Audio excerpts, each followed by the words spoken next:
If you watched the last video, if you did the 7 days, you saw the number. Every, it's fine, every, sorry to ask. Every bad day you folded into one sentence. You counted them, and the number was bigger than you expected. I know it was. So this is what comes after the counting. Because here's what I need you to know before we go any further. The woman you're trying to become, you're not building her from nothing. She's not new, she's buried. And there is a difference between construction and excavation. Think about who you were before you learned to shrink. Maybe you have to go back far, before the relationship, before the years of being the easy one, the low maintenance one, the one who never made a fuss. There was a girl who asked for what she wanted without apologizing first, who told you exactly which crayon was hers, who announced her bad days to the whole kitchen. She took up space like it was hers because nobody had taught her yet that it wasn't. You didn't lose her, you covered her, layer by layer. Every "it's fine," every swallowed ask, every day you made yourself smaller so someone else could stay comfortable. Not because you were weak, because you were adapting. Shrinking was the smartest survival strategy available to the girl you were, in the rooms you were in, but you're not in those rooms anymore. And a survival strategy that outlives the danger stops being protection. It starts becoming a cage. So we're not building a new woman. We're removing layers from the woman who's been waiting underneath all along. That's the work, and it's lighter than you think. 3 habits slowly taught you to disappear. So there are 3 ways back, the same doors, just walked through in the opposite direction.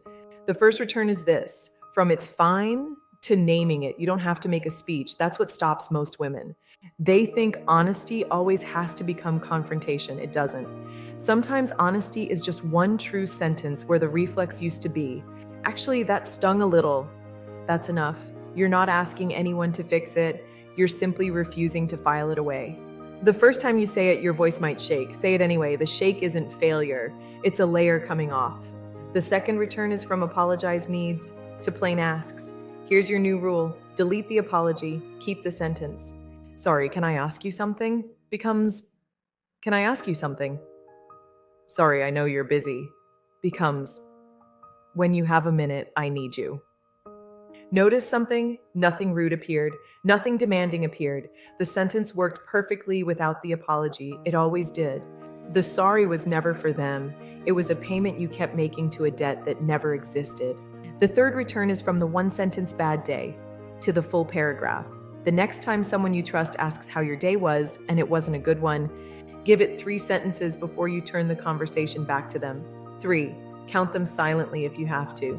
It will feel like taking up too much space. It isn't. It's taking up your space. The amount you've been giving everyone else for years. You're not becoming the friend who talks too much. You're becoming the friend who finally shows up inside her own friendships. Now here's the distinction that changes everything.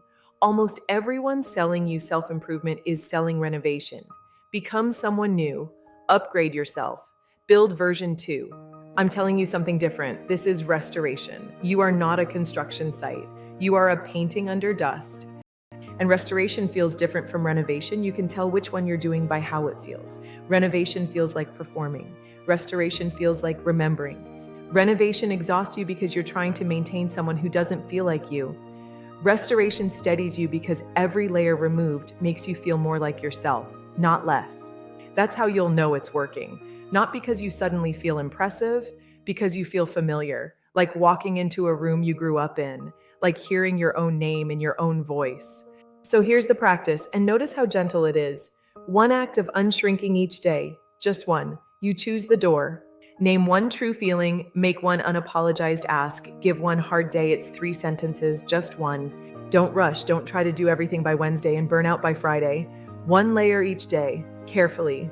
The way someone restores a painting. Slow isn't the compromise, slow is the method. And when the discomfort comes, and it will, remember what it is. It isn't proof you're doing something wrong. It's the sound of an old survival strategy realizing it isn't needed anymore. Thank it, then keep going. Here's what I want you to leave with. You were never too much, you were shrunk. And everything you shrank, the feelings, the needs, the space, none of it disappeared, it waited, she waited. Every true sentence brings her closer. Every plain ask, every full paragraph. You're not building her, you're uncovering her. You're not becoming someone else, you're coming home. If you want to see where you are in that process, which layers are still covering you, The free readiness check at elixora.me will help you see it clearly. It only takes a few minutes, and it's honest with you. The link is in the description. And if you're new here, this is Elixora Woman. We don't study men, we build the woman. And sometimes, we simply help her come home. Come back to yourself.